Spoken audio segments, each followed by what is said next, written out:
कानपुर राष्ट्रीय दिव्यांग पार्टी ने समाज सुधारक, जन सूचना अधिकार के पुरोधा, दिव्यांगजनों के मार्गदर्शक रवि शर्मा का जन्म दिवस समारोह शास्त्री नगर सेंट्रल पार्क में केक काटकर मनाया गया। इस अवसर पर राष्ट्रीय दिव्यांग पार्टी के राष्ट्रीय अध्यक्ष वीरेंद्र कुमार ने कहा कि रवि शर्मा सच्चे समाज सुधारक हैं। इन्होंने हमेशा दिव्यांगजनों की तन, मन, धन से सेवा की है। रवि शर्मा दिव्यांगजनों के प्रेरणा स्रोत है।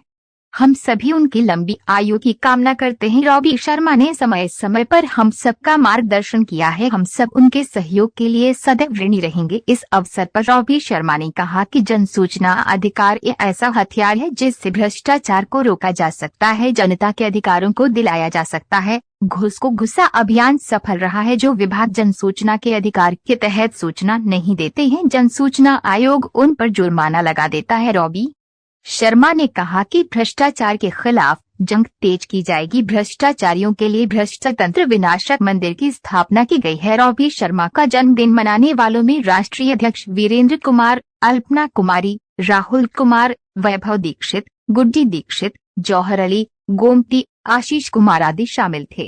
आपको जन्मदिन की आज जी आपका धन्यवाद। आज मेरा 72वां जन्मदिन है और जैसे पुराने टाइम में होता था 1 साल कम लिखी है उम्र, तो सरकारी रिकॉर्ड के साथ 71 है। और ये जन्मदिन हम मनाते नहीं, मगर ये राष्ट्रीय विकलांग पार्टी वाले, विकलांग एसोसिएशन वाले वीरेंद्र कुमार जी मना रहे हैं, अल्पना जी मना रही, बाकी सब राहुल भाई मना रहे हैं, सब लोग मिल के मना रहे हैं। हम अपनी तरह से नहीं मनाते और संदेश हमारा बस यही है कि न्यायपालिका हमारे देश की सुधर जाए और जनता को न्याय मिलने लगे तो बहुत अच्छा हो जाए। क्योंकि एक बार मैंने पढ़ा था कि राष्ट्र जो है युद्ध लड़ सकते हैं और बच सकते हैं और उन्नति कर सकते हैं। राज जो है अकाल से लड़ सकते हैं, भूख से लड़ सकते हैं और उन्नति कर सकते हैं, उससे उबर सकते हैं। मगर जिस राष्ट्र में न्यायपालिका न्याय न दे वो राष्ट्र सदैव जो है बिल्कुल समझ लीजिए उनका विनाश सुनिश्चित है। और मेरे देश का भी होगा, ये भी सुनिश्चित मान लीजिए। भले कोई कुछ भी कहे, मगर ये न्यायपालिका जो हमारे यहाँ की, ये देश का विनाश सुनिश्चित करेगी या जितना हम बढ़ना चाहते हैं उसको आधे पे ले आएगी। आपने कानपुर में एक भ्रष्टतंत्र का एक मंदिर स्थापित किया है, जो बहुत एक कौतूहल का विषय भी है जी।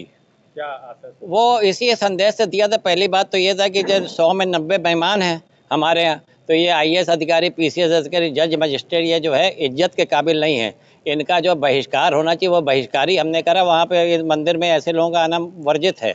IAS, PCS, जज, मजिस्ट्रेट और नेता जो है खासतौर पर MP, MLA।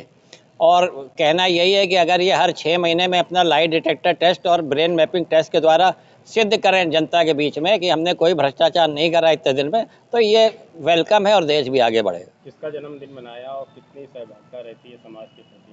नहीं, बड़े भाई रवि शर्मा जी का जन्मदिन है और हम लोग मनाते हैं, क्योंकि हम लोग यदा कदाई लोगों का, विशेष लोगों का ही जन्मदिन मनाते हैं। जन्मदिन क्यों मनाया जा रहा है उनका, उसमें भी एक बहुत बड़ी बात है कि समाज के लिए उनका जो समर्पित योगदान है, उसके लिए वो रात दिन हमें जब ज़रूरत पड़ती है दिव्यांगजनों की मदद के लिए वो खड़े होते हैं। समाज के किसी वर्ग को ज़रूरत पड़ती वो खड़े होते हैं और उन्होंने अपना पूरा जीवन समाज के लिए समर्पित कर दिया।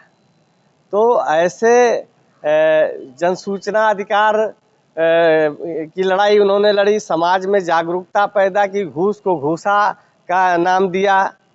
हमने वहाँ आंदोलन किया नाना राव पार्क में दिव्यांगों के अधिकारों के लिए। वहाँ पर उन्होंने रोज़ नई टेक्निक दी हमको लड़ने की।